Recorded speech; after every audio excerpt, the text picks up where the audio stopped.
కోరుతున్నాం.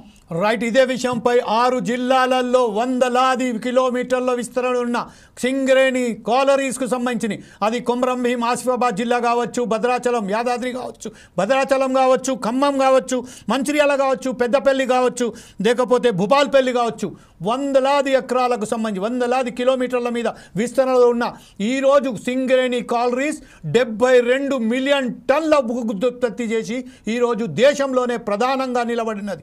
ఈ సమయంలో ప్రస్తుతం కేవలం కొంతమంది ఎవరైతే అప్పుడు ఒక దశలో మొత్తం కంప్లీట్గా నష్టాల బాటలో వస్తుంది అని చెప్తున్న, నష్టాల బాటలో నడుస్తున్నది అన్న సింగరేణి లాభాల బాటలో నడిపించిన ఆ కార్మికుల కుటుంబీకులు ఏదైతే ఆవేదన వ్యక్తం చేస్తున్నారో వారికి సంబంధించిన న్యాయం చేయ వరకు ఫోర్సైజ్ టీవీ మీ వెంట ఉంటుందని చెప్పుకుంటూ ఈరోజు ఒకసారి మనం వంగ సంతోష్ గారి దగ్గరికి వెళ్దాం. వంగ సంతోష్ గారు, మీ ఆవేదన ఏందండి? మీ ప్రాబ్లం ఏంటి? సార్ నమస్కారం సార్, నేను వంగ సంతోష్ భూపాలపల్లి నుంచి మాట్లాడుతున్నా సార్. సార్ ఇవాళ మారు పేరు సమస్య చూసినట్లయితే గత 10 సంవత్సరాల సంధి సింగరేణి యాజమాన్యం ఊరుస్తూనే ఉంది సార్. మీ బతుకులు మారుతాయి, మీ పేరు మారుస్తామని ఒక పక్క చెప్తూనే యాజమాన్యం కౌన్సిలింగ్ అనే పేరుతోని నేరుగా వైపే మా ఫైల్ తరలిస్తుంది సార్.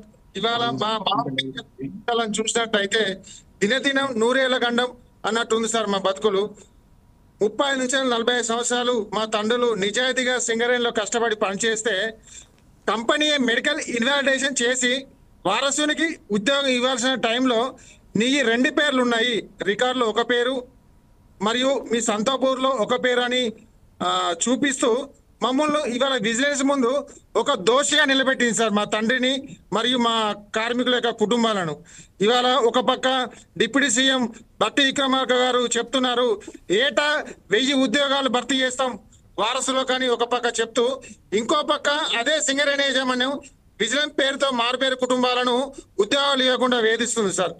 ఇవాళ పుట్టుపూర్వం మేనమావ తెలిసినట్టు సిఎండి బలరాం గారు 2021లో ఒక డైరెక్టర్ హోదాలో ఉండి ఆర్ఎల్సీలో ఒప్పందం టైంలో ఆయన డైరెక్టర్ హోదాలో కూర్చున్నాడు సార్.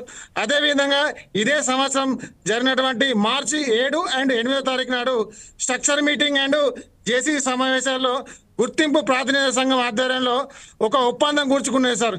మారుపేరు కార్మికుల పిల్లల యొక్క పేర్లను మేము మార్పు చేస్తామని యాజమాన్యం ఒప్పందంతో గుర్తింపు సంఘంతో కమిటీ వేస్తామని యాజమాన్యం ఒప్పందం కూర్చుకున్నారు సార్.